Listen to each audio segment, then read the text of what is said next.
Olá, caminhantes! Bem-vindos às Jornadas do Eu, o nosso pit stop para falar sobre autoconhecimento, presença e autoconsciência.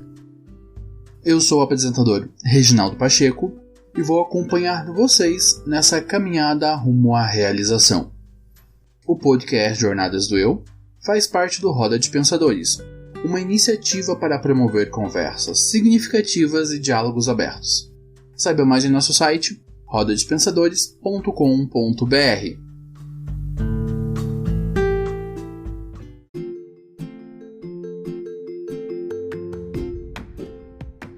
Caminhantes, eu quero fazer um convite a vocês. O de me ajudar a impactar mais pessoas e alcançar um público ainda maior. A proposta do podcast é apresentar um conteúdo introdutório que fale sobre autoconhecimento e desenvolvimento pessoal.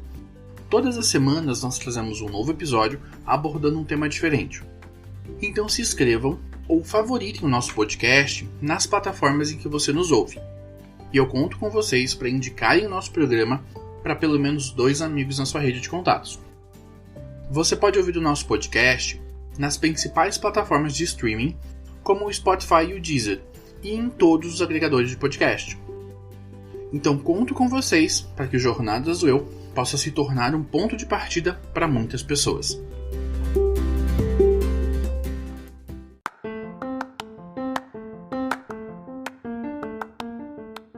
Eu fiz uma pesquisa com alguns ouvintes e amigos que já entraram em contato com o programa para comentar, dar algumas opiniões, e a partir dessa pesquisa eu desenhei um novo modelo para o programa.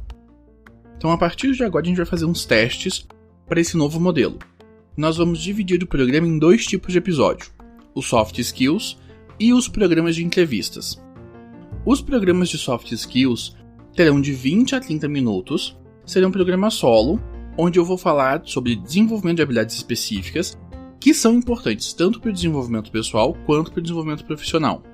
E os programas de entrevistas, onde temos convidados e vamos promover conversas que ampliem as nossas reflexões e o nosso entendimento sobre as jornadas de autoconhecimento.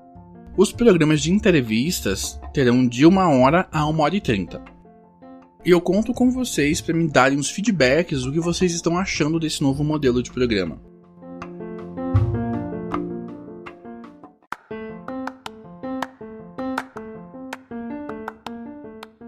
Caminhantes, agora nós temos um PicPay.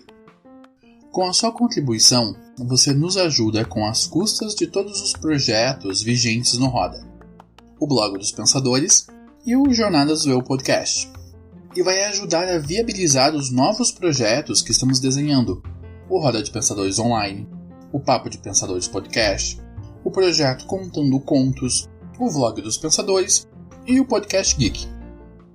Também vai ajudar a viabilizar a aquisição de equipamentos para melhorarmos a nossa produção de conteúdo e a contratação de um editor de som. Com apenas R$ 9,90 por mês, você nos ajuda com todas as nossas iniciativas e ainda vai participar do grupo de discussão do Roda de Pensadores no Facebook e vai ter acesso a promoções e sorteios exclusivos. Quando atingirmos 50 assinantes do Jornadas do Eu vou sortear apenas para os colaboradores 5 vagas para a minha mentoria completa de comunicação não violenta. Baixe o PicPay, assine o @Roda de Pensadores e nos ajude a alcançar mais pessoas. Olá, caminhantes! E como eu sempre digo para vocês, existem infinitos caminhos que podem nos ajudar a desenvolver autoconsciência e autoconhecimento. E nós estamos começando o nosso especial Caminhos de Fé. Serão vários programas em que nós vamos conversar com praticantes, sacerdotes, sacerdotisas de diferentes tradições religiosas, para eles nos ajudarem a conhecer um pouco mais sobre como funcionam seus caminhos de fé, como funciona esse processo de autoconhecimento e de desenvolvimento pessoal. E para começar a nos acompanhar nessa jornada, eu trouxe uma super convidada de quem eu sou super fã, que é Camila. Camila, quem é você nessa grande jornada da vida? Oi, tudo bem? Eu sou a Camila, eu sou sacerdotisa de uma tradição de bruxaria natural, moro em Curitiba. sou várias outras coisas também, designer, enfim, mas o meu caminho espiritual é a bruxaria. E eu sou organizadora de um projeto de ritos públicos aqui na cidade de Curitiba, foi onde o Reginaldo me conheceu, que se chama Projeto Roda do Ano, que existe há 11 anos já atuando no cenário pagão público da cidade, realizando ritos, mostrando um pouco da cultura do paganismo para quem é solitário, para quem é curioso, para quem está querendo buscar uma religiosidade diferente, e participo de uma tradição de bruxaria onde a gente trabalha a espiritualidade de uma forma mais intensificada, um pouco mais fechado, não é público daí, né? Mas o trabalho espiritual de desenvolvimento acontece dentro dessa tradição. E como todos vocês já acompanham o podcast, já sabem, da mesma forma que a Mila, nós compartilhamos de uma fé muito próxima, né? Eu também sou pagão.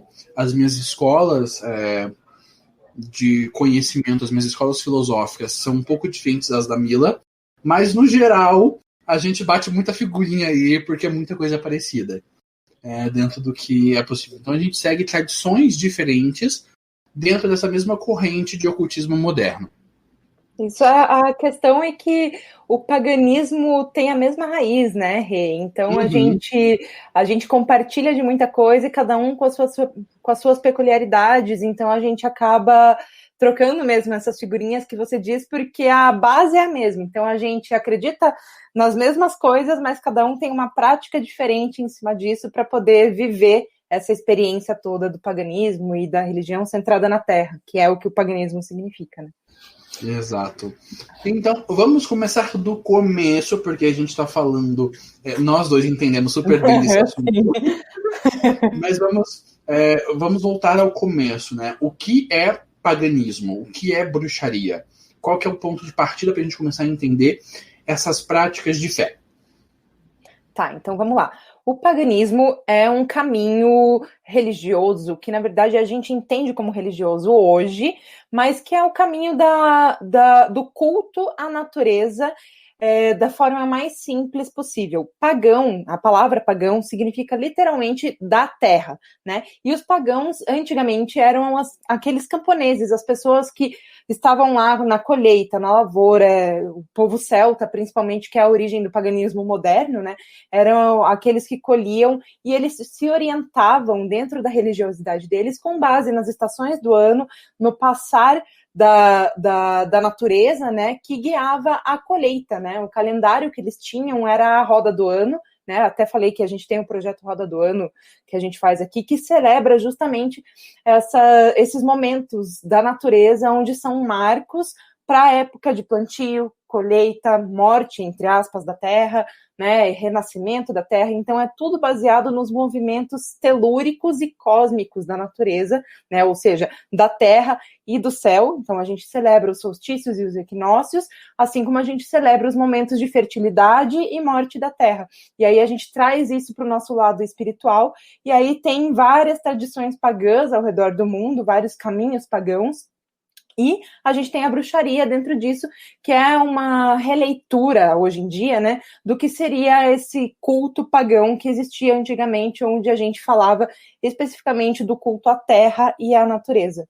E aí, dentro da bruxaria, a gente tem várias coisas diferentes, né? A gente tem, muita gente vai ouvir isso e já vai associar direto com a Wicca, né, que é o caminho bruxo e pagão mais difundido hoje. Mas a Wicca é um dos caminhos pagãos que existem. A gente diz assim, eu gosto muito de falar isso, que todo wicano é bruxo, mas nem todo bruxo é wicano, porque a Wicca é um caminho originário moderno, né, originado do Gardner, Gerald Gardner, que foi quem trouxe à vista a bruxaria que estava sendo retomada aos poucos na Inglaterra, e aí ele criou essa nova religião chamada Wicca, né, que tem se popularizado até hoje no mundo. Mas existem tradições, bruxaria natural, bruxaria tradicional, até telema e outros caminhos, a alexandrina, que não são originárias do Gardner, né? Então, eu acredito nessa vertente, né? Que nem tudo vem do Gardner, ele foi um grande pioneiro que trouxe à tona para todo mundo, sou muito grata a ele por isso, mas eu não sigo os ensinamentos dele. Então, quem não se identifica com a forma que o Gerald Gardner criou, a Wicca, não precisa se denominar wicano, né? Agora tem gente que considera que a Wicca é toda a bruxaria moderna, então vai de cada um, né? Não tem certo e errado nesse ponto, vai de como você se identifica e tá tudo bem. Assim, é super comum quando a gente começa a estudar sobre ocultismo e outras espiritualidades, a gente começar pela Wicca. Eu, por exemplo, comecei lá atrás, há muitas luas, né, quando eu era uma jovem criança, pela Wicca. Sim. E me serviu de porta de entrada para esses estudos e contemplação e observação dos ciclos da natureza, né? Eu brinco bastante que em frente ao meu trabalho tem uma árvore, e eu sou apaixonado por essa árvore, e eu acompanho ela o ano inteiro. Agora ela tá chegando na época do ano em que ela fica totalmente verde, carregada de folhas, e eu olho para aquilo e aquilo tem tanto significado para mim, me lembra de tantas coisas que fazem parte da minha fé, que às vezes, sei lá, o dia tá horrível, eu olho para fora, eu vejo a estacuja da árvore e eu falo, vai passar. Vai Sim. passar. Assim então, como o ciclo dela vai passar, né? Exato. Então, isso é um dos pontos muito importantes dentro dessa fé pagã, né? Nós trabalhamos muito por ciclos, né? E como é que é esse conjunto teológico que é operacionalizado pelos ciclos da natureza? Como é que essa narrativa, como é que são esses mitos que dão embasamento para esses ciclos onde nós buscamos significado e sentido? A roda do ano é um calendário agrícola celta, né, que é a base de todo o paganismo moderno, de toda a bruxaria moderna, e é o que guia as celebrações durante o ano de todo mundo que segue essa religião hoje em dia. Então ela conta um mito do deus e da deusa com o passar das estações. Então a gente tem lá o começo da roda do ano, que tem gente que diz que é em Yule, que seria o solstício de inverno, e tem gente que diz que é o Samhain, que é quando o deus morre. Vamos começar como o Yule, tá? Então eu vou trazer essa visão de que o início da roda do ano é o Yule, que é o solstício de inverno, que é um momento onde o sol está no seu momento mais fraco. É a noite mais escura do ano, a noite mais longa do ano, e aí, a partir desse momento, o sol renasce, né? E aí, o grande significado dessa festividade é o renascimento do sol. Então, a partir desse momento, até o solstício de verão, ele vai ganhar força. Então, a gente começa um mito aí, e aí ele é uma criança da promessa, a criança prometida, e ele vai seguir as estações. Depois do solstício de inverno, que é o Yule, a gente tem o Imbolc, que daí não é relacionado ao movimento astronômico, mas a um movimento da Terra, que é a época onde os pagãos, né, os lavradores, os camponeses, faziam as limpezas, as purificações, as manutenções das ferramentas para poder começar o plantio. Então era um momento, era uma celebração ligada ao fogo, e eles faziam toda essa movimentação de purificação da terra, de limpeza da terra e manutenção de tudo para poder começar o plantio, que já na próxima estação, que é o equinócio de primavera, que a gente chama de Ostara, já vai estar tudo florindo, e é o momento exato de começar o plantio de fato, né? Colocar as sementes na terra para que a fertilidade da terra nesse momento possa fazer com que tudo brote e tudo viva. Seguindo o calendário, depois do Ostara, que é o equinócio de primavera, a gente tem o Beltane, que é o momento de fertilidade máxima da terra, e também é um movimento de celebração dos camponeses. Então, eles estavam lá honrando e celebrando a terra fértil, e aí, assim, entre os pagãos é um dos ritos mais esperados do ano, porque é um rito que celebra a fertilidade e celebra a sexualidade também.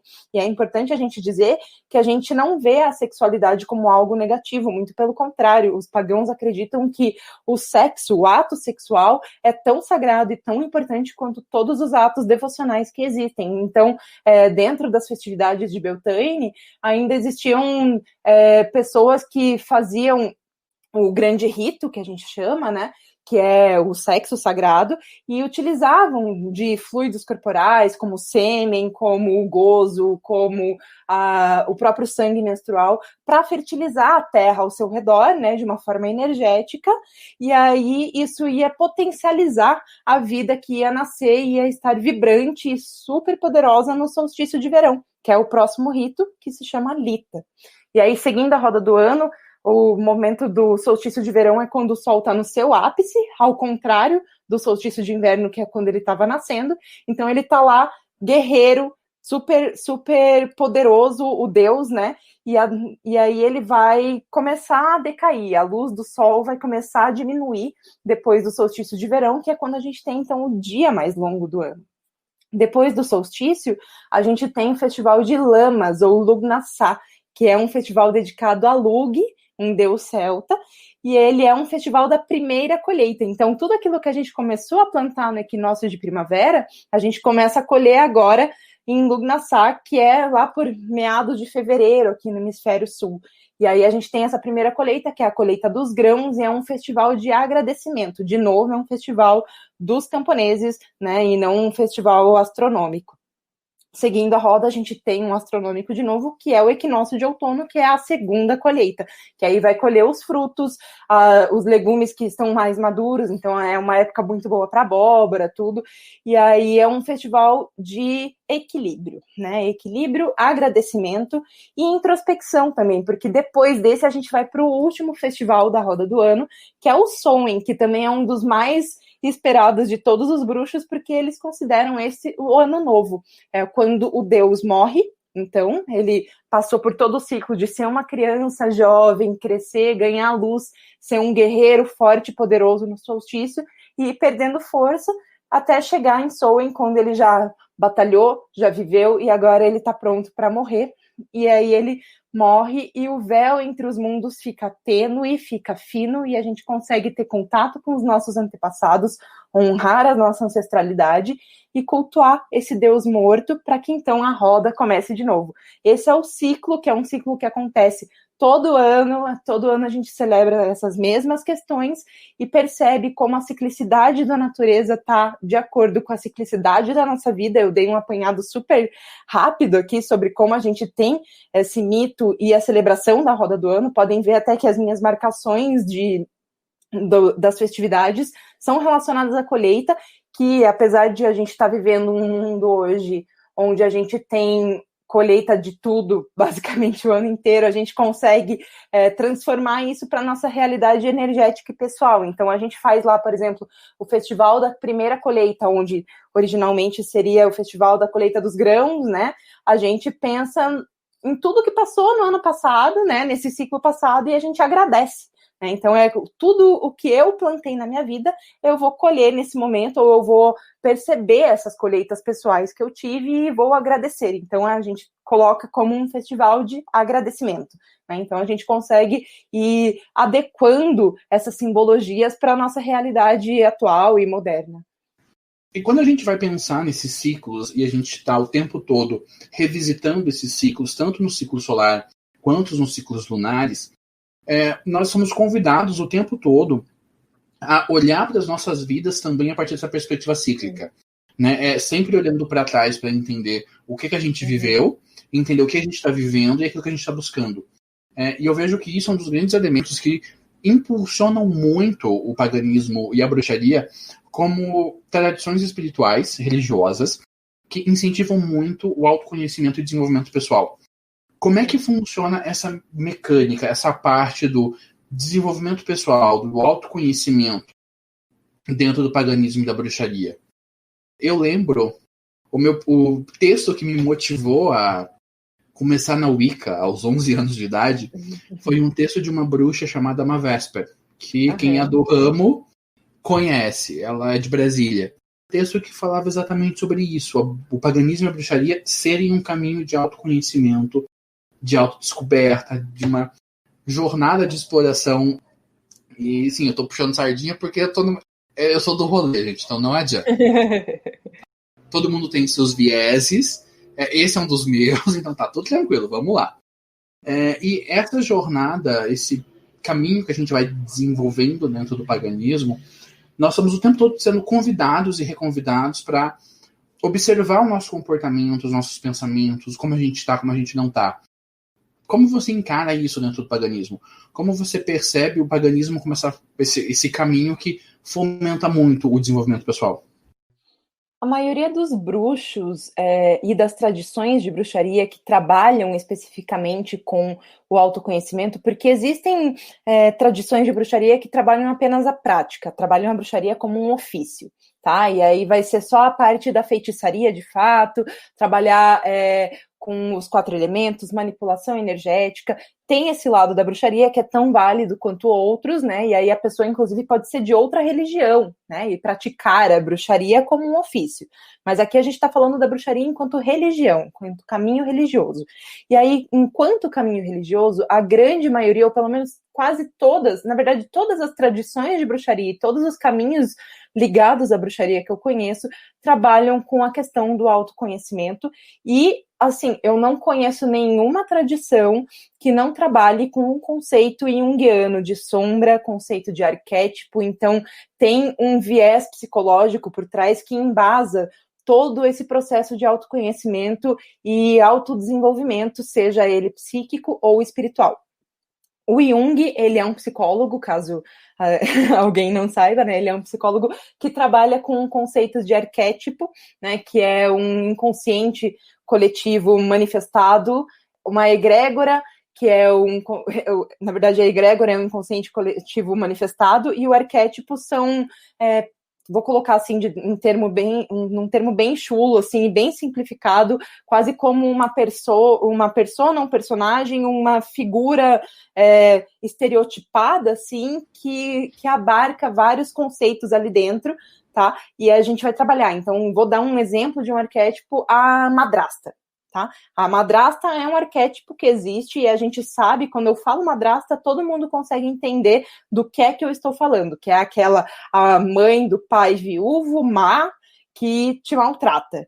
E aí a gente tem agora a boa drasta para compor a madrasta, porque a madrasta já ficou nesse arquétipo de uma figura de uma mulher megera, né? A megera é um arquétipo também. Então, o Jung, ele trabalha com todos esses conceitos e que são presentes na bruxaria. Então, quando a gente tem deuses, divindades, eles são arquétipos representados de certa forma humanificados na maioria das vezes, porque tem deuses e divindades que não são humanoides, né? Mas que carregam energias e sentimentos e personalidades que são entendidas como para nós humanos, né? E tem um conceito que é o conceito principal dentro do caminho de desenvolvimento dentro da bruxaria, que é o conceito de sombra. E a sombra é tudo aquilo que a gente renega dentro de nós, tudo aquilo que fica escondido embaixo do tapete do nosso inconsciente, tudo aquilo que a gente não quer olhar, que fica lá no quarto escuro da nossa mente e a gente evita olhar e de vez em quando ela desponta, abre a porta assim e vem dar um alô assim, oi! E ele dá um alô, e ela dá um alô assim, vou dar um exemplo bem, bem tosco também, você tá lá paquerando, flertando com uma pessoa e de repente vem assim um oizinho e diz, não, você acha que ela vai olhar para você? Não olha para você, olha para você, o que você tem para oferecer? Isso daí é o seu sabotador manifestando a sua sombra de rejeição, a sua sombra de baixa autoestima, né? Então, tudo aquilo que é ruim, entre aspas, né? Porque a gente não acredita em bom e ruim, mas tudo aquilo que te leva para um lugar de autoflagelação, de autossabotagem, de diminuição pessoal, é a nossa sombra. Então, é realmente tudo que tem de podre dentro de nós e a gente não quer olhar, faz parte da nossa sombra. E o caminho da bruxaria é justamente entender essa sombra, olhar para isso, abrir o quarto escuro e olhar cada cantinho das sombras que existem ali e compreender tudo e aceitar, né? Não é se livrar, não é, a gente não acredita, a bruxaria não é um caminho transcendental onde a gente tem que evoluir e ser um espírito iluminado e não existir sombra. Muito pelo contrário, se existe um bruxo falando que já lidou com a sombra e que já resolveu todos os problemas e agora é só paz e luz, gratiluz, desconfie, tá? Porque é muito pelo contrário, a gente lida com a sombra todo dia, o tempo todo, até o fim da nossa vida. A gente, dentro da bruxaria, a gente não tenta fugir da nossa sombra, né? Essa é a grande questão. Então, a gente vai olhar e vai chamar a nossa sombra para dançar, a gente vai pegar e vai andar de mãos dadas com ela. E é isso que a bruxaria busca. É um caminho onde você consiga olhar para sua sombra, olhar para sua luz, caminhar com os dois lado a lado. De repente, você olha para sua sombra e joga um pouquinho de luz nela, porque não é hora de lidar com isso, ou você já sabe como resolver essa questão, então joga toda a luz que você já adquiriu em cima dela, ou o contrário também, você vê que tem uma sombra se manifestando e deixar que ela tome conta para você perceber o que é que você precisa aprender em cima daquilo, o que é que você precisa reviver, porque muitas vezes acontece isso.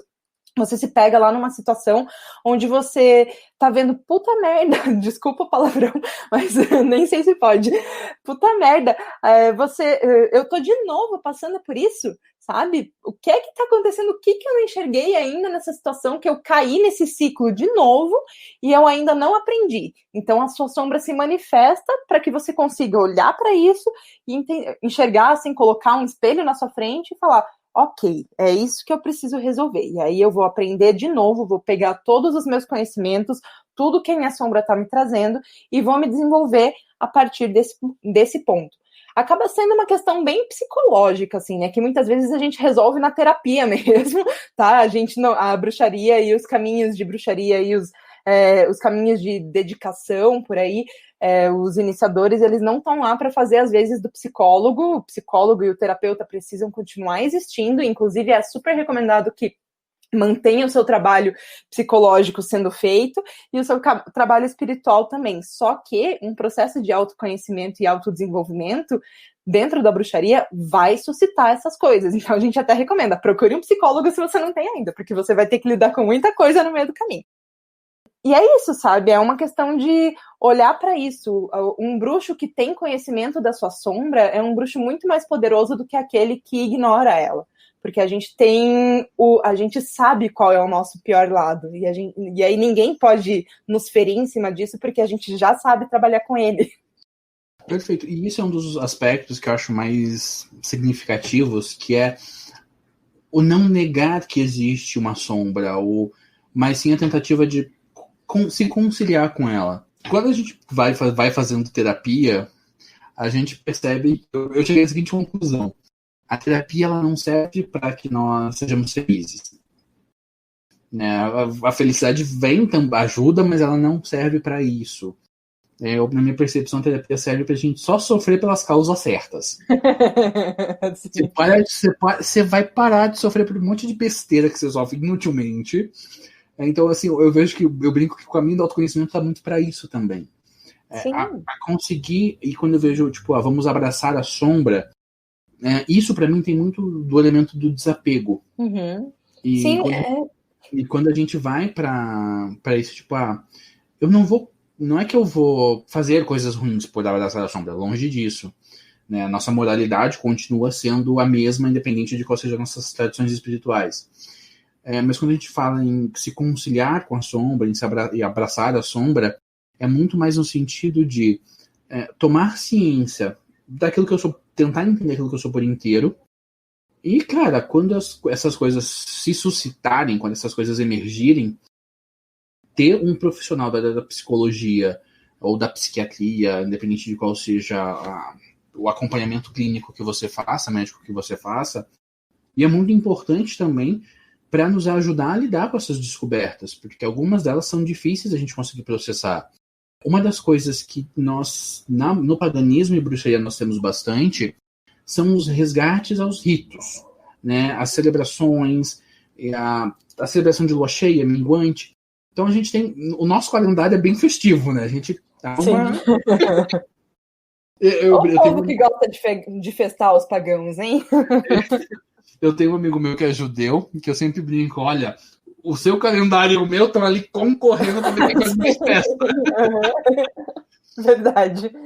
E cada uma dessas festas, ela conta toda uma narrativa, conta toda uma história, que como, querendo ou não, quando a gente tem uma crença mainstream, né, essas tradições elas fazem parte da cultura, elas estão assimiladas ao comportamento das pessoas, e quando a gente tem os ritos, eles nos suscitam memórias o tempo todo. né? Cada rito tem uma história, um mito por trás dele, que nos suscitam lembranças, sentimentos e pensamentos. E como a gente não está falando de uma religião mainstream, em que esses ritos fazem parte da cultura a um ponto que as pessoas não percebem mais o seu significado, né? Para você ser pagão, você vai ter que ler bastante, vai ter que estudar bastante, vai ter que aprender bastante, porque não são informações que fazem parte do dia a dia das pessoas. Sim. Depois que você entra no clubinho, passam a fazer e você começa a ver isso em todo lugar. Mas esse processo, né, você vai aprendendo. Então, a cada novo ritual, a cada nova celebração, o significado dessas celebrações são muito marcantes, são muito viscerais em algumas situações e acabam emergindo isso também. E daí vem a minha pergunta. Como são esses ritos? Como são essas práticas, essas celebrações dentro do paganismo? O que as pessoas fazem exatamente? Depende de cada um, sabe? Não existe um padrão, assim. É claro que existem algumas questões tradicionais que, quando a gente está falando especificamente da roda do ano, são costumes, né, que a gente traz desde os tempos onde os camponeses celtas faziam. E aqui em Curitiba, né, no projeto Roda do Ano, a gente até tenta ressignificar e buscar costumes regionais que estejam ligados à época, mas varia muito. E a grande beleza é justamente essa variação, porque as celebrações bruxas são celebrações da natureza. Então, quando a gente está celebrando a natureza, a gente está celebrando aquilo que ela está nos oferecendo, a gente está honrando aquilo que tem ao nosso entorno, né? Então, uma celebração da colheita aqui é totalmente diferente de uma celebração da colheita na Europa, né? Uma celebração de inverno aqui, é melhor ainda, uma celebração de inverno aqui, do solstício de inverno, onde a gente tem sim a noite mais longa do ano, mas a gente não tem nem de perto a neve que vai estar rolando lá na Europa, sabe? Então são contextos totalmente diferentes e não adianta a gente olhar para um seriado de bruxa que foi feito lá nos Estados Unidos e olhar e falar, nossa, eu quero fazer isso. Não, olha só, é assim que faz. Né, são vivências diferentes e necessidades diferentes também, né? Mas assim, vamos lá. O que a gente faz? Todo rito de praxe disse que deve ter um círculo mágico, que é um círculo de proteção e contenção de energia, onde a gente vai estar delimitando um espaço mágico para poder direcionar a energia que vai estar sendo gerada ali naquele rito, porque eles não são ritos cerimoniais, né? A maioria dos ritos de bruxaria são ritos de trabalho. Então não é, por exemplo, vamos colocar um comparativo aqui com uma religião mais conhecida, todo mundo já deve ter ido numa missa algum dia, não é um rito onde você vai lá, vai sentar, vai ouvir o padre falar, vai cantar 3 musiquinhas, passar o dízimo e ir embora. Não, é um rito onde a gente vai estar ativamente trabalhando. Todo mundo que está dentro do círculo está contribuindo energeticamente para o objetivo daquele rito, né? Sempre tem um objetivo por trás, por mais que ele seja um objetivo de agradecimento, sabe? E aí a gente sempre vai estar trabalhando. Então é importante que exista um delimitador deste espaço que primeiro, proteja de energias externas, porque dentro da bruxaria a gente acredita que existam energias conflitantes, né? Eu não vou entrar aqui em energia maligna, essas coisas, porque vai da crença de cada um também, mas energias conflitantes. Então a gente está lá, de repente, fazendo um rito pro amor. O rei até deve lembrar dessa situação. A gente estava num rito de primavera, de celebração de Ostara, então todo mundo na energia da fertilidade, da deusa, emanando amor, e ao nosso redor, também foi um péssimo lugar, uma péssima escolha de dia e horário, mas tudo bem, são coisas que a gente aprende na vida. Ao nosso redor estava acontecendo a parada gay de Curitiba, então como é que a gente vai criar um espaço mágico com uma baderna descontrolada ao nosso redor, sabe? Com uma energia muito mais sexual do que deveria. Eu lembro disso. Foi muito divertido. Foi divertidíssimo, mas... E aí é que está, a gente traçou um círculo mágico para poder manter a nossa energia unificada e sem interferência externa de todas as gays e pocs pipocando para todos os lados e transando aleatoriamente na rua, porque sim, tinha gente fazendo isso aquele dia, não estou falando de forma pejorativa. E a gente conteve esse espaço mágico e foi o momento onde a gente traçou o círculo. Ops! De repente tem um problema na caixa de som. E aí tudo ficou em silêncio, e a gente conseguiu fazer a nossa consagração, tudo ficou em silêncio entre aspas, né? A música parou de tocar, mas as pessoas estavam festando. Mas foi o suficiente para a gente conseguir se concentrar e fazer a nossa energia fluir e direcionar o objetivo do nosso rito, né? O agradecimento que a gente estava fazendo à natureza naquele momento. Então, assim, não estou dizendo que traçar um círculo mágico vai fazer acontecer efeitos paranormais, muito pelo contrário, né? Não é necessariamente isso, mas é um exemplo de que realmente, assim, o espaço de contenção mágica abafa o som, né? Se você tá ali conectado, ele abafa o som externo, ele fica um lugar quentinho, onde todo mundo tá doando a sua energia para aquele espaço acontecer. Então, se você tá num rito de solstício de inverno, a partir do momento que você traça o círculo com as pessoas que estão ali com você, fica um ambiente bem mais acolhedor e bem mais quentinho, que a hora que destraça o círculo, vem um vento, assim, que você sente todo o frio que você não sentiu antes, sabe? Então, existem comprovações científicas de que pessoas de mãos dadas, unidas, fazendo essa energia ser movimentada, geram realmente um campo energético que é passível de ser registrado. Eu não sei se foi uma fotografia, era uma fotografia térmica, eu acho, mas isso já foi registrado e tem comprovação científica de que funciona e que acontece mesmo, que é real. Então, assim, é física a parada, sabe? Não, a nossa mente tem muito poder e o nosso corpo tem muito poder e muita energia. E quando a gente direciona essa energia juntos, muita coisa pode acontecer, né? E aí, uma delas é traçar o círculo. Outra coisa que a gente sempre faz, que é muito comum, é fazer o chamado de uma divindade para abençoar aquela celebração, aquele rito, aquele feitiço, que pode ser uma figura genérica, como a deusa, porque nós acreditamos em deusas e deuses, né? Tem gente que acredita em um deus e uma deusa, tem gente que acredita na existência de várias deusas diferentes. Eu sou uma dessas, que acredito na existência de várias deusas diferentes, que são vários arquétipos diferentes. Eu falei disso lá no começo. Então eu tenho uma deusa que é a deusa da prosperidade, a deusa da fertilidade, a deusa do amor, da beleza, a deusa da guerra, né? E tem os deuses também, o deus da guerra, o deus da colheita, né? O deus fertilizador, enfim.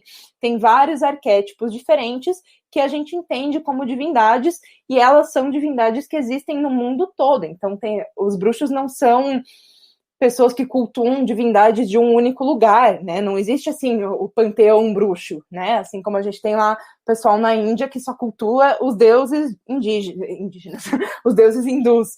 A gente não tem. Então, a gente pega divindades celtas, gregas, romanas, hindus também. Tem gente que trabalha com os orixás, divindades iorubás, tem gente que trabalha com divindades astecas, incas, maias, né? Então, assim, tem divindades do mundo inteiro. A gente tem essa liberdade e esse poder de se conectar com essas energias que estão presentes em culturas de outros lugares. Então, a gente traz essas energias para dentro dos nossos ritos, dependendo do que a gente quer trabalhar. E aí, o trabalho mágico acontece de diversas formas diferentes. Os pagãos adoram cantar e dançar. A gente é muito festeiro, a gente faz isso o tempo todo, e a gente faz isso dentro de rito também, porque a gente entende que o canto e a dança são formas de movimentar a energia também. Então, quando a gente está lá cantando uma música, todo mundo junto, entoando, vamos chamar um mantra aqui, mas não é aquele mantra hindu bonitinho, né? É uma música muitas vezes repetitiva, com uma intenção, e dançando, todo mundo junto, gerando uma energia corporal. Depois dessa energia toda movimentada, quando a gente está lá no calor, sem nem conseguir respirar direito mais, o corpo todo quente, que você sente até a mão dar uma formigadinha, é a hora que a gente direciona toda essa energia corporal para o objetivo que a gente quer. E é assim que a gente faz um feitiço, é assim que a gente faz uma consagração, é assim que a gente faz um trabalho mágico de diversas formas, um direcionamento de energia, né? E aí a gente faz esse movimento. Então, a bruxaria, ela trabalha muito com as energias corporais, né? Então, assim, eu acho que as 3 principais coisas que são feitas dentro dos ritos é isso. É um círculo mágico, que também não é obrigatório, tá? Hoje em dia eu trabalho muito pouco com círculo mágico, apenas em lugares onde eu não conheço as energias, porque a minha tradição de bruxaria entende que o espaço é sagrado e você pedindo permissão e se conectando com aquele espaço, você não precisa se proteger dele, né? Então, mas isso é uma visão e uma prática muito peculiar e muito específica do meu caminho, né? A maioria das tradições tem esse componente de proteção e contenção energética, a chamada de uma divindade e um trabalho de movimentação e direcionamento de energia que a maioria das vezes é feita com música, né? Que é muito, muito, muito mais gostoso. Para a questão do desenvolvimento pessoal dentro disso, fazendo um gancho com o que o Rê falou lá atrás sobre a questão dos mitos, eu queria trazer um pouquinho sobre como a gente celebra os ciclos lunares, porque a gente consegue se relacionar muito mais fácil com os ciclos lunares, porque eles são mais curtos e mais próximos, né? Assim, a gente pensa, primavera são 3, 4 meses inteiros, né, onde você tem para vivenciar essa energia da primavera e muitas vezes você tá lá meio desconectado. Agora a lua, gente, a lua é outros 500. A lua a gente, eu até brinco que é lua cheia, as bruxas estão tudo solta, todo mundo oriçado, a gente percebe na natureza os animais todos mais enérgicos, assim, né? Então a gente consegue relacionar as fases da lua mais fácil com a nossa questão de desenvolvimento pessoal. Então, a lua cheia, como comecei a falar dela, né, é um momento de expansão, é um momento onde você está mais energizado, onde normalmente a gente se sente mais conectado, a maioria das pessoas se sente mais conectadas com a energia da lua nesse momento, porque ela está mais poderosa, ela está cheia, ela está vibrante, ela está se mostrando para você lá gigante no céu, né? Ela está muitas vezes mais próxima da Terra também, então ela está lá toda pronta para você trabalhar com a energia dela. A lua minguante já é uma lua de recolhimento, então é um momento de você começar a olhar para dentro de si, fazer limpeza energética, proteção, né, fazer a limpeza na casa, jogar tudo fora, e aí é um momento bom para você poder se conectar um pouco mais com a sua essência, né, então você já estava lá toda enérgica na lua cheia, aproveita a lua cheia, porque depois você vai voltar para dentro de si um pouquinho. E aí, depois da lua minguante, a gente tem a lua nova. Eu vou falar só das 4, mas entre essas 4 tem um monte de variação. Tem quarto minguante, tem lua negra, lua balsâmica. Não vou entrar nesses aspectos, tá? Vou falar das 4 principais. Aí a lua negra é quando não tem lua no céu, a gente não vê ela.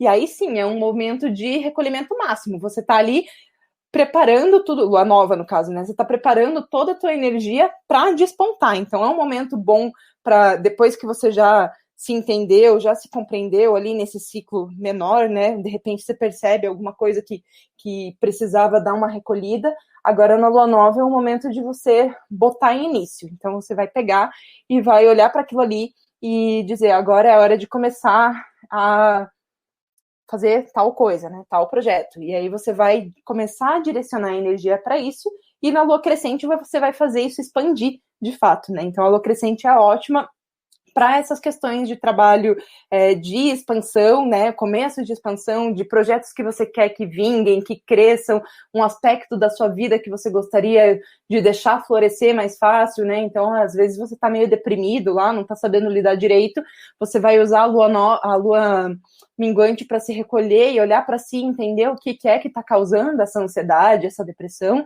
A lua nova você vai selecionar uma das coisas que você gostaria de trabalhar para poder resolver esse problema, e na lua crescente você vai, de fato, começar a trabalhar esse problema para na lua cheia você estar com esse problema resolvido. Assim, vamos falando de uma forma bem micro, tá, gente? Porque um ciclo lunar de um mês não é o suficiente para resolver os problemas do mundo todo, mas é um bom norte, assim, de vocês entenderem o ciclo, sabe?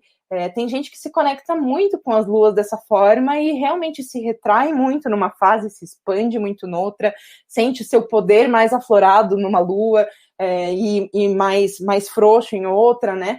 E aí, dentro da bruxaria, a gente costuma fazer trabalhos mágicos dentro dessas lunações, pensando nisso também. Então, não é só trabalho para prosperidade, trabalho de banimento, trabalho para conseguir emprego. Não, a gente trabalha olhando para dentro de si e tentando resolver, tipo, get your business done, sabe? Resolver a sua própria vida, porque se você não resolve a sua vida, não adianta você querer ser rico, sabe? Tipo, olha para dentro de si primeiro que a riqueza vem depois. É tipo isso. Eu estava conversando essa semana com um amigo meu que a gente estava falando sobre a origem dos comportamentos e dos ritos. A gente estava falando sobre algumas das tradições do Shivá, que é uma espécie de celebração fúnebre dos judeus. Em que a gente estava conversando sobre o porquê que os judeus tampam os espelhos com um pano, né, que ele estava me explicando que é porque para que o espírito do morto não fique preso no espelho. Então a gente começou a conversar sobre de onde vêm essas tradições, esses pequenos ritos que estão o tempo todo nos lembrando de alguma coisa. Então quando a gente vai falar sobre as lunações, elas são convites semanais de que o ciclo está girando, a coisa está caminhando, que você precisa, são convites para reflexões, para autopercepção, para olhar e refletir sobre os seus projetos.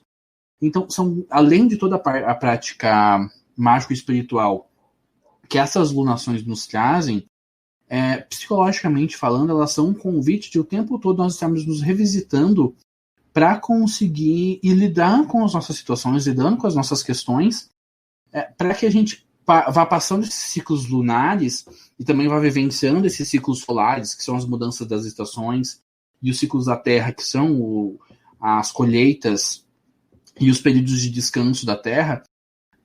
É sempre esse movimento de eu vivo no mundo, eu me ponho no mundo, mas eu também vou ter o meu momento de recolhimento, eu vou ter o meu momento de me olhar para dentro, de lidar com o que eu vivenciei naquele ciclo, depois eu volto para o mundo. Eu percebo que são ciclos que nos humanizam bastante. Sim. Porque eles nos trazem aquele período do tipo, eu não aguento e tá tudo bem. Eu vou passar uma semana em casa, não falar que tá tudo certo, não tem problema. Como também incentiva o fato de vá à luta. O mundo está girando, as estações estão passando. E cada uma das histórias que é contada em cada uma dessas narrativas, em cada um dos ciclos, tanto lunar quanto solar quanto da Terra, eu percebo que são muito incentivadores, são muito inspiradores. Então, quando a gente vai falar sobre esses ritos, eles são sempre esse convite de a gente perceber o que a gente está vivenciando, né? Ter os nossos momentos de nos guardar, tem os nossos momentos de descanso, né? Eu percebo que faz parte da narrativa ou aquela questão do tipo, não, esse é o momento em que você vai deitar ali na caminha, vai reabastecer suas baterias, porque você precisa fazer isso. Depois você vai lá e enfrenta o mundo de novo, mas esse é o momento em que você vai ter esse seu momento de descanso, né? A gente sempre fala muito que a noite é descanso. Então, são sempre esses movimentos muito significativos de expansão e retração, expansão e retração, expansão e retração.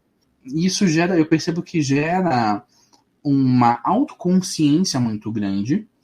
Claro. Você vai percebendo como você se relaciona com si próprio, como você vai se relacionar com os outros e como você vai se relacionar com os meios onde você vai se inserindo. E você começa a perceber o ciclo em tudo, né? Sim, sim. Até queria trazer uma referência que os homens não vão conseguir se identificar, mas que dentro da bruxaria é algo muito exaltado, que é a conexão da mulher com o sangue menstrual, né? Então, assim, as bruxas todas que eu conheço, a maioria delas tentam fazer esse trabalho. A gente percebe que quando a gente se conecta com o nosso ciclo, né? Porque daí a gente está falando de vários ciclos. A gente falou do ciclo solar, que é o ciclo da roda do ano. A gente falou agora dos ciclos lunares. E agora eu estou falando do nosso ciclo pessoal. Eu não tenho propriedade para falar sobre como são os ciclos pessoais corporais dos homens, mas das mulheres, o principal ciclo que a gente tem é o ciclo menstrual, né? Que é lá de 21 dias, né? E a gente consegue, inclusive, relacionar os períodos do nosso ciclo com as fases da lua. Então, a gente tem até...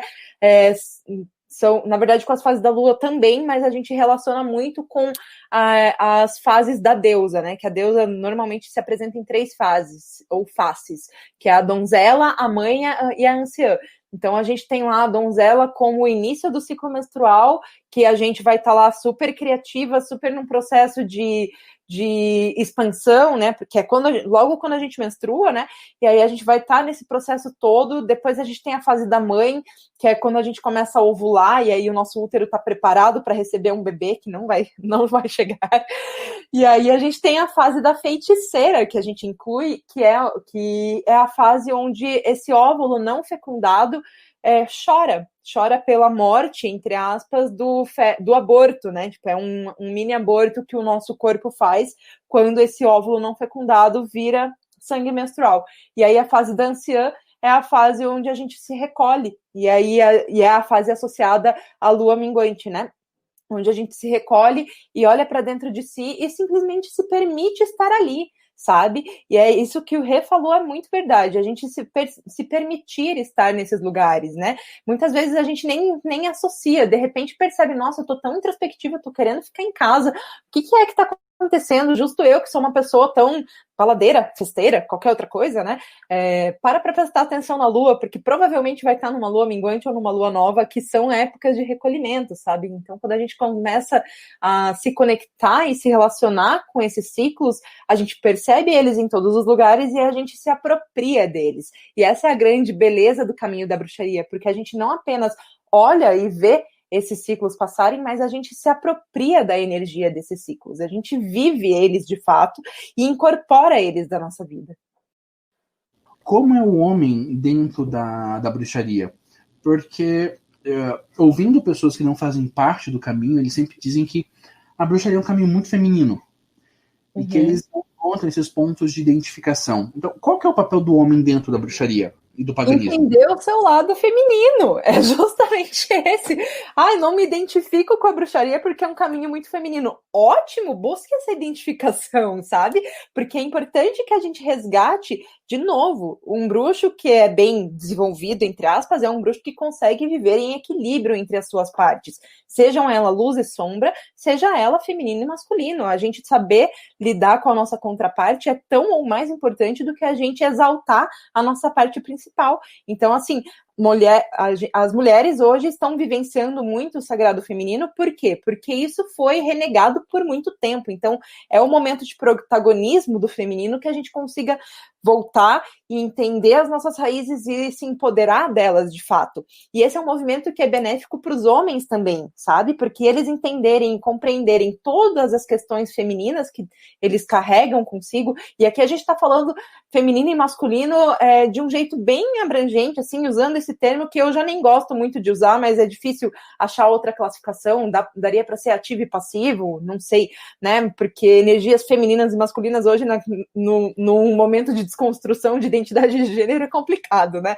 Mas pode ser yin e yang também, enfim, são os dois lados polarizados. É importante que você perceba qual é o seu lado dominante e qual é o lado que você tem que trabalhar. E aí você trabalha esse lado. Então, um homem que olhe para a bruxaria e veja, esse caminho é muito feminino, eu não quero fazer parte dele. Então, assim, das duas, uma, ou realmente não é o caminho dele porque ele não está nem aberto a essa possibilidade, ou é justamente ali que ele deveria estar, porque ele precisa se conectar com essa essência que está perdida nele também. E assim, não é um caminho estritamente feminino, muito pelo contrário, sabe? É um caminho de equilíbrio, a gente tem culto a deuses, sim, a maioria das tradições de bruxaria trabalham com a figura masculina, porque ela é uma figura fertilizadora, a figura do guerreiro, do caçador, do amante, né? Dentro do mito da roda do ano, ele é a criança da promessa, então o deus é muito cultuado e venerado, ele é o amante da deusa, ele é o que faz o ciclo e a roda da vida girar junto com ela, né? É a contraparte da deusa. A gente vê muito do culto feminino e culto das deusas sendo exaltado, justamente porque é algo que por muito tempo ficou esquecido, mas de forma alguma é um caminho estritamente feminino. Assim, quem vê de fora e tem essa visão, tá tendo uma visão bem deturpada, na verdade, deixa isso bem claro. Inclusive, assim, das tradições de bruxaria que eu conheço, inclusive nos círculos de bruxaria que a gente faz dentro do projeto Roda do Ano, a maioria das pessoas que estão lá são homens. Quando a maioria é feminina, quando a maioria é mulher, eu fico dando graças que tem mais energia feminina lá para compor comigo, sabe? Então é um caminho, assim, muito misto, cheio de gente de várias identificações e várias energias diferentes. E é um caminho que está aberto para todo mundo que esteja disposto a passar por ele, né? Então, assim, não tem isso de só feminino e masculino, tem isso de buscar entender os dois e integrar. É uma religião de integração, basicamente. Perfeito, e concordo em gênero, número e grau. Quando a gente vai para os mitos que embasam o paganismo moderno, não são mitos complexos e que sempre envolvem os dois lados. Né?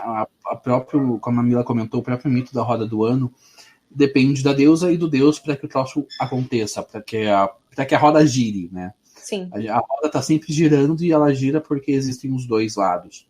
Sim.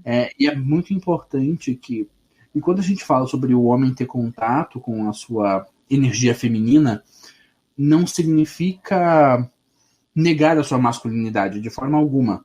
Só significa aprender a lidar com outros aspectos da sua persona que fazem parte do indivíduo e que é o abraçar a sombra. O aprender a lidar com a sua sombra, o aprender a lidar com maturidade e entendimento e entender, nós somos seres complexos, profundos e com muitas camadas. Exatamente. Então, esse resgate do feminino que acontece dentro da bruxaria moderna hoje também é um convite para que a gente possa fazer essas reconexões com esses arquétipos femininos. E isso não significa que a gente não vai fazer conexões com os arquétipos masculinos. Não, né? Eu tenho vários amigos que vão para um rolê um pouco mais odinista, né, que é a galerinha com quem eu treino Batalha de Espadas. É massa, é divertido, tem todo aquele companheirismo que faz parte desse resgate também, né, da construção desses espaços. Só que eu percebo que eles também estão nesse movimento, eles também são pagãos, mas eles também estão nesse movimento de ter contato com a tua sombra, ter contato com o teu lado feminino, que não significa abandonar Odin. Você não precisa abandonar Odin para conhecer Freya. Tá. E, Mila, dando continuidade, um dos pontos que a gente construiu ali na pauta foi o culto à deusa, a construção e a percepção de personalidade. Como é que seria isso? Então, dentro da bruxaria, é muito comum que a gente faça um culto a uma face de uma deusa. A gente falou bastante sobre isso aqui, né? E aí, como é que você faz isso? A pergunta mais clássica é: quem é a minha deusa, né? Como é que eu faço para descobrir minha deusa? E, assim, não existe resposta pronta para isso, na verdade, porque depende muito da pessoa, depende muito das suas conexões pessoais. Isso pode vir por um sonho, por uma meditação, por um ritual, por um oráculo. Pode se apresentar de alguma forma que você nem tinha percebido e aí, de repente, dá um shift e você entendeu. Tem várias formas que você pode descobrir qual é a sua deusa. Mas, para além de qual é a sua deusa, você pode escolher cultuar uma deusa, independente de ser a sua ou não, e ela virar a sua, né? Então, assim, o exemplo que eu mais gosto de dar é o exemplo dos cultuadores anônimos de Bastet. Porque são as pessoas que resgatam gatinhos, que estão sempre cheias de gato em casa. A minha namorada é uma, inclusive. Ela não admite, mas ela é. Então, assim, são aquelas pessoas que têm uma conexão com os gatos e com os felinos de uma forma fenomenal. Bastet, que é uma deusa egita, que é o próprio gato, ela é super presente na casa dessas pessoas, na energia dessas pessoas, sabe? Então, assim, é uma forma, né? Você buscar uma identificação pessoal. Eu gosto muito. Não sei, não consigo pensar em outro exemplo agora, mas eu gosto muito Tá. Eu sou muito vaidosa. Oi? Eu vou dar um exemplo, então. Dá um exemplo. Eu sou um apaixonado por comunicação não violenta e resolução de conflitos. O deus que eu passei a cultuar foi Quetzalcóatl, que é a divindade que eu mencionei um pouco antes, que é esse deus azteca, que é um deus da diplomacia, porque é um assunto que eu tenho tanta conexão, a comunicação não violenta ela é tão presente na minha vida há tanto tempo, que quando eu encontrei essa divindade, deu match. Falei, tipo, essa, gostei, curti, vamos lá, vamos começar a construir relacionamento e tá tudo certo. Perfeito, então, isso aí. Muito bem da sua identificação pessoal com algum aspecto muito significativo da sua personalidade. Quem me conhece sabe que eu sou aquele carinha gente boa, que acolhe todo mundo e tá. E isso é um elemento muito marcante da minha personalidade. Então, naturalmente, eu acabei construindo uma conexão com uma divindade que também tem isso. Então, a gente reforça muito da nossa persona a partir daí, né, Mila? Exatamente. A minha divindade de culto principal é Pachamama. Tá bem na moda, tá bem no hype hoje em dia, mas ela era antes, já era antes dela virar famosinha. E ela é uma deusa da terra, ela é uma deusa do alimento, uma deusa da abundância, da prosperidade, uma deusa mãe, né? E eu carrego muito disso comigo também. E o ponto que eu queria trazer nessa pauta é justamente isso, que assim, você tendo escolhido, você pode fazer de qualquer forma, abriu lá um livro de deusa, foi na Wikipédia, girou a roleta lá, pá, essa aqui. Resolvi me conectar com essa.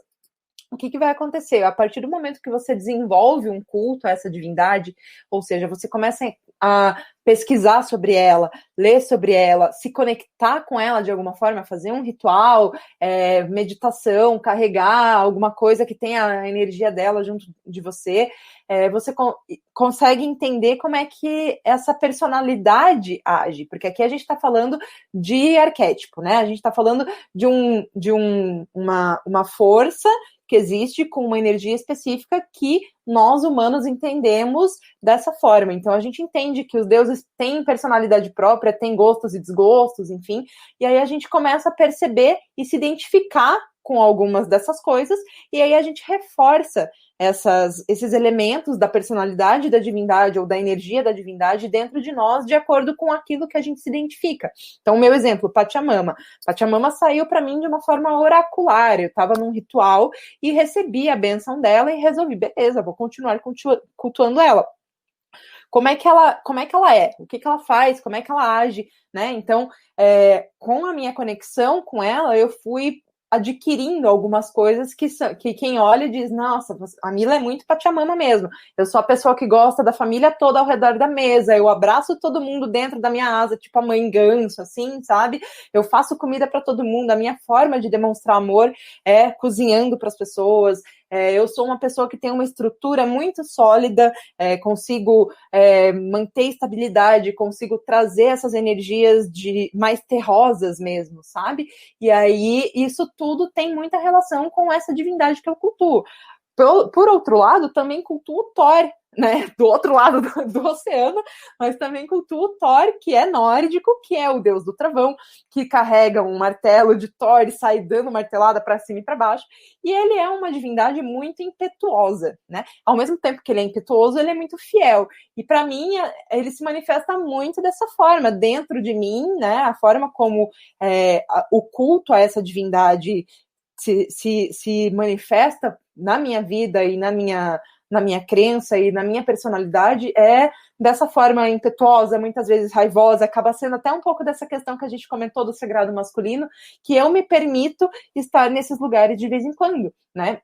Então eu sou uma pessoa que vai brigar pelos amigos e sou super leal e vou dar martelada se precisar, sabe? Enfim, para mim é muito particular e muito peculiar a forma como eu me relaciono com as minhas divindades, e aí eu consigo externalizar aquilo que eu entendo delas, porque também não é aquilo que se entende delas, né? Todo mundo vai dizer lá, Afrodite é a deusa do amor e da beleza.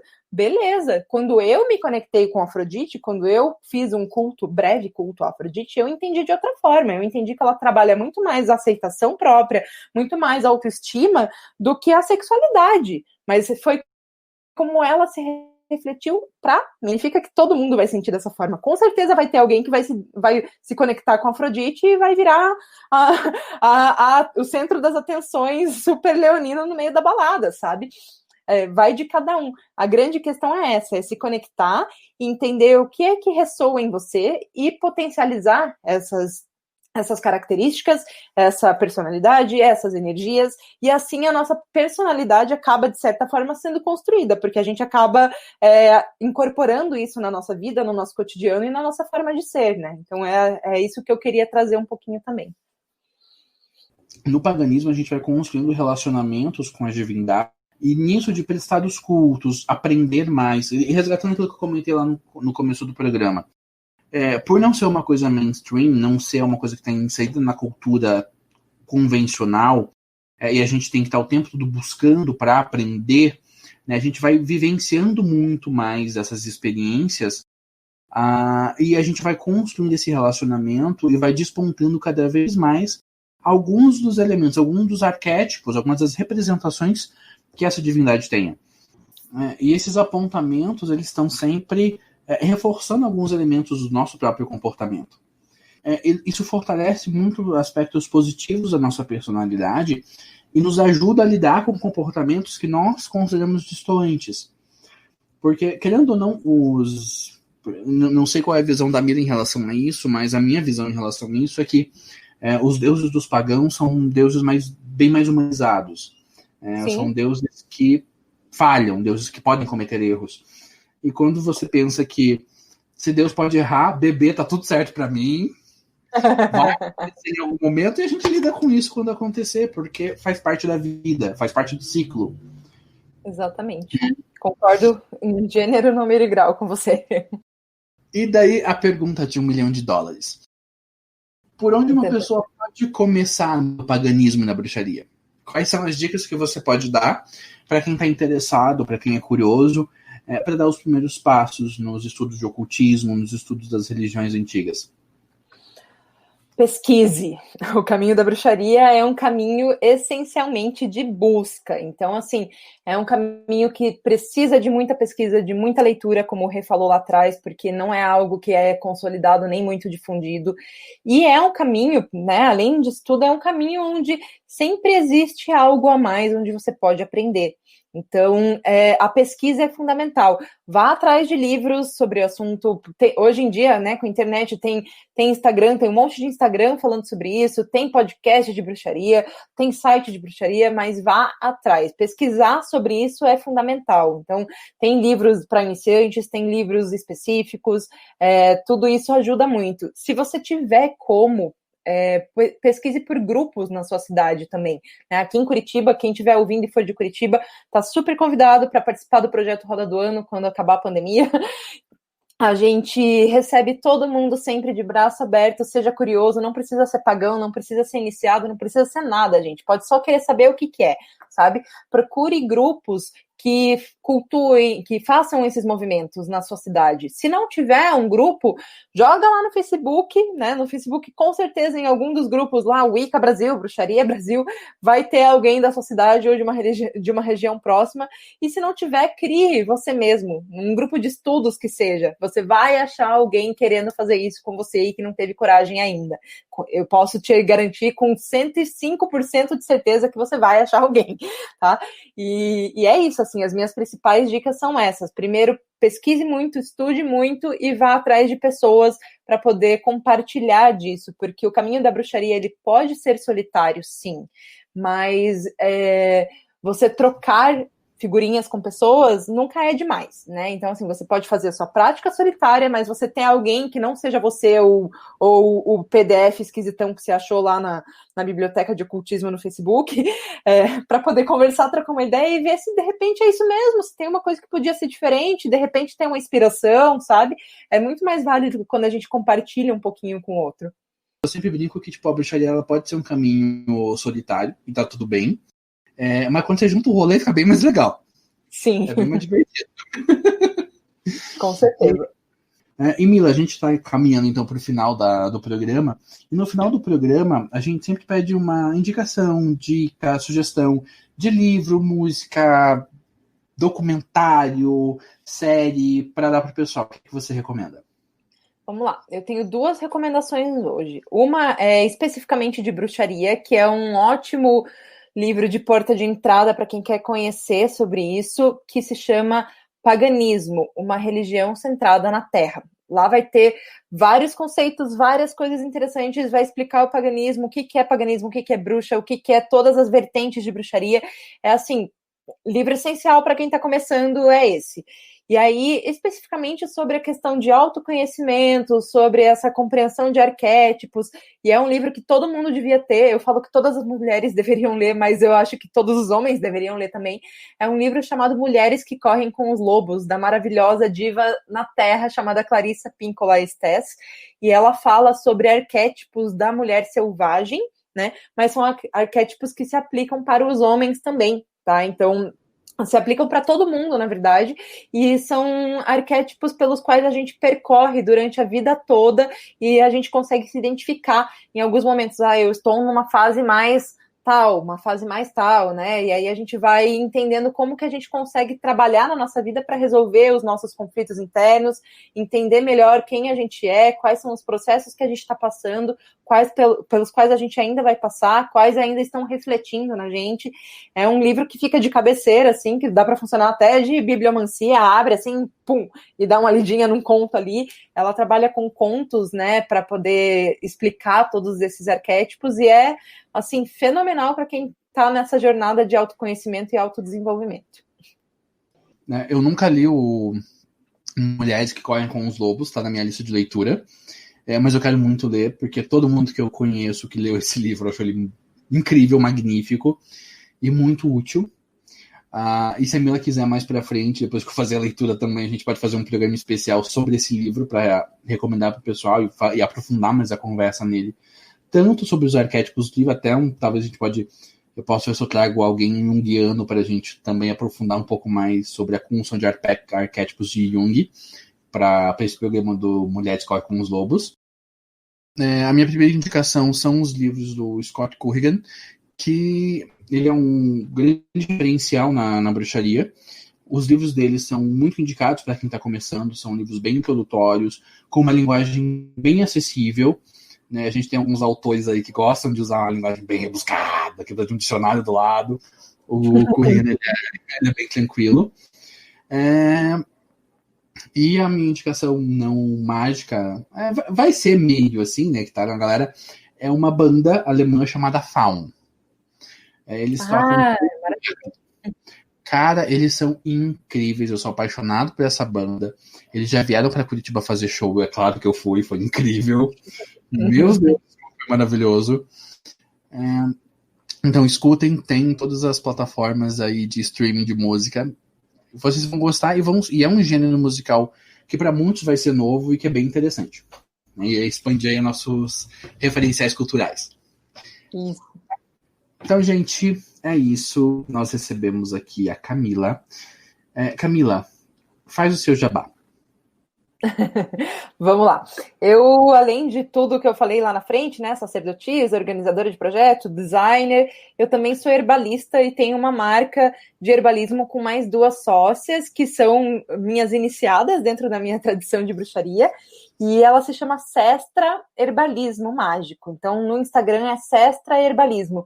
Pesquisem lá, deem uma olhada, a gente fala muito sobre bruxaria, a gente tem posts explicando várias coisas sempre, além dos nossos produtos, que são todos produtos mágicos, ritualizados, consagrados, com as energias de deusas, e todos com ervas, né? Uma marca de herbalismo, então a gente trabalha com as ervas, medicinas da natureza de várias formas diferentes, todas ligadas à energia de uma deusa, e com muita magia. Então tem produto medicinal, tem produto para ritual, tem produto para beleza, tem chazinho, tem um monte de coisa. Eu sou sommelier de chá também, então eu desenvolvo todos os chás lá da marca e são todos incríveis, modéstia à parte. Então vale a pena conhecer, fica o convite para que vocês sigam lá o @Sestra Herbalismo e compartilhem com a gente também, mandem DM, quem chegar lá pelo podcast e falar, sou do podcast do Jornadas do Eu, vou ficar bem feliz de saber. Sim, pessoal, vai estar tanto na descrição do site todos os contatos da Sestra e da Mila, e no post do Instagram também a gente vai marcar a Sestra, para que vocês consigam encontrar o caminho das pedras mais fáceis. Gente, sério, a Mila é uma especialista em chá. Se você quer tomar o melhor chá da sua vida, é ali. Mila, é uma experiência mágica.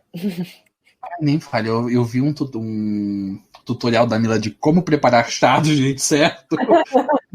Que, gente, mudou a minha vida.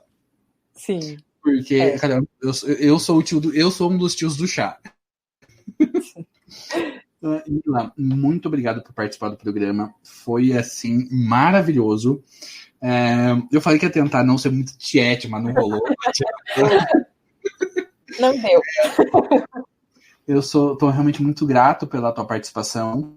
A ideia do Jornadas do Eu é sempre desmistificar muitos aspectos sobre autoconhecimento. A fé e a religião quando elas são trabalhadas de uma forma centrada, ancorada e saudável, é uma coisa muito positiva para a saúde mental, para a saúde física, para a saúde espiritual das pessoas. Né? Então, esse especial que a gente está começando com você aqui, com bruxaria e paganismo, a gente vai seguir, vai falar sobre muitas outras religiões também ao decorrer do ano. Desse e do outro, né? Que já está quase no final desse já. Sim. Para realmente ir compartilhando as experiências, os caminhos de fé de diferentes religiões, para primeiro desmistificar essas religiões, desmistificar esses caminhos de fé, e o que cada um desses caminhos tem para oferecer, para que as pessoas sempre tenham uma opção de por onde ela pode começar a jornada de autoconhecimento dela. Maravilha. Então, Amada, gratidão pela participação. Fiquei imensamente feliz por você ter aceitado esse convite e espero que você participe de outros. Só convidar. Maravilha. Beijos. Beijo, obrigada pelo convite. Adorei estar aqui, conversar contigo. Espero que todo mundo goste da nossa conversa também. Beijinho, tchau.